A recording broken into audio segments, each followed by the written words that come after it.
Lancer un peu plus aujourd'hui sur la logistique de vaccination au Canada, alors qu'au Royaume-Uni, on commencera à vacciner lundi, là, dans 2 jours. Alors, le plan de distribution au Canada, bon, il va se mettre en branle, puis ça devrait se dérouler assez rapidement dès qu'on aura la livraison de ce fameux vaccin.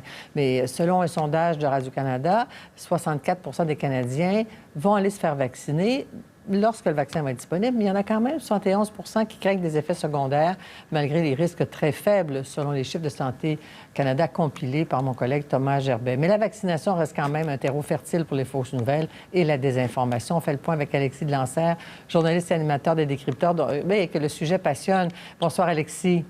Bonsoir, Anne-Marie. Alors, il faut dire que le phénomène des anti-vaccins, la désinformation là, au sujet de la vaccination, c'était déjà présent bien avant la pandémie. Oui, déjà très prévalent. On l'avait vu avec la controverse entourant l'autisme que certains liaient, évidemment de façon erronée, à la vaccination. Il y a eu l'épisode du H1N1. On avait vu se déployer le discours anti-vaccin à ce moment-là aussi. Bon, cette fois-ci, vous évoquiez les chiffres, hein, Anne-Marie, de ce sondage.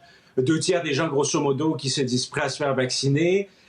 70 ou environ qui disent avoir des craintes par rapport aux effets secondaires. Et quand même, il y a le quart, 25 qui se disent généralement contre les vaccins. C'est important d'établir d'entrée de jeu l'existence d'un spectre. Hein. Ça peut être normal d'être dans ce qu'on appelle l'hésitation vaccinale, d'entretenir un doute raisonnable envers les vaccins.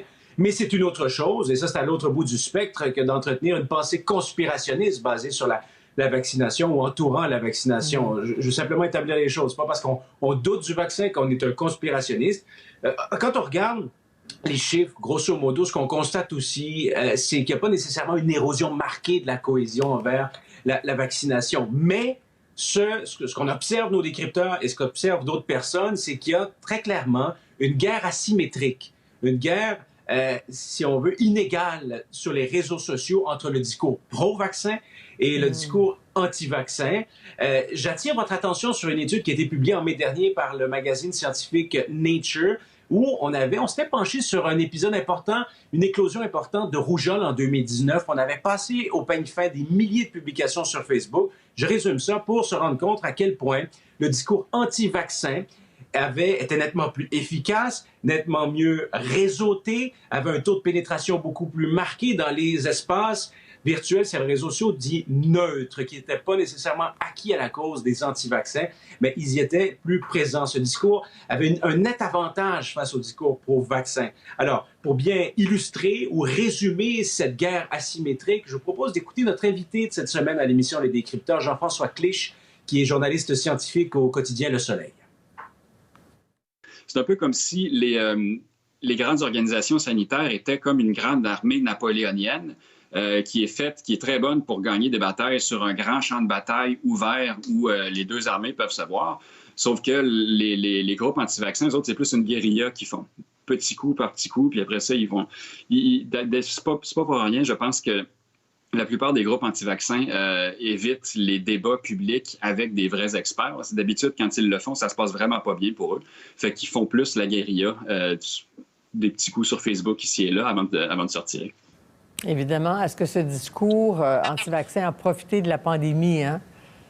Bien, ça, c'est la grande question. Je crois qu'il est un peu tôt pour en tirer des conclusions.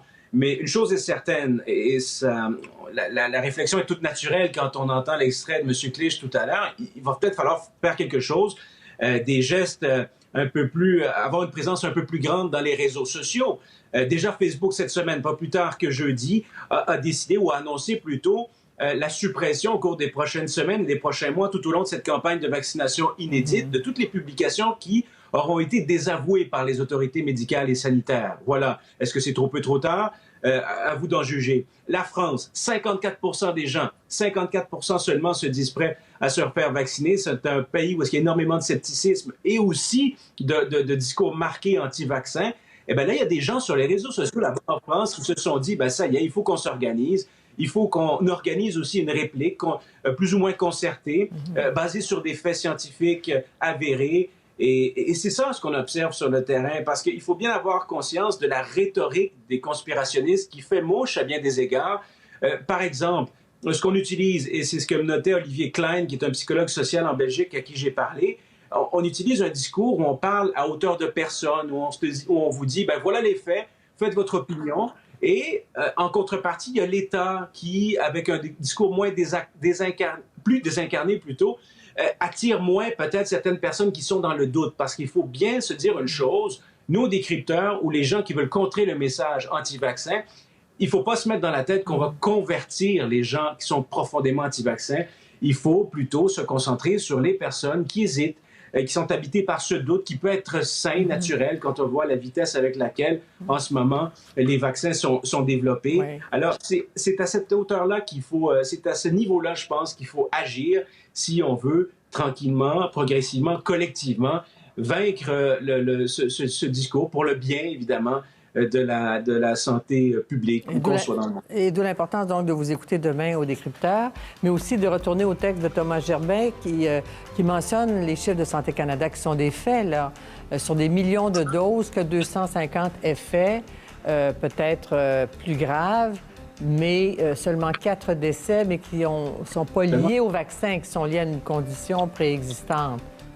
Exactement. C'est dire à ces personnes, je comprends qu'il y a un risque, mais est-ce que ce risque est plus grand que les risques encourus par la maladie elle-même? C'est à ce niveau-là qu'il faut dialoguer. Le dialogue et l'empathie, c'est essentiel. Merci, Alexis. Au revoir. Bonne soirée. Merci.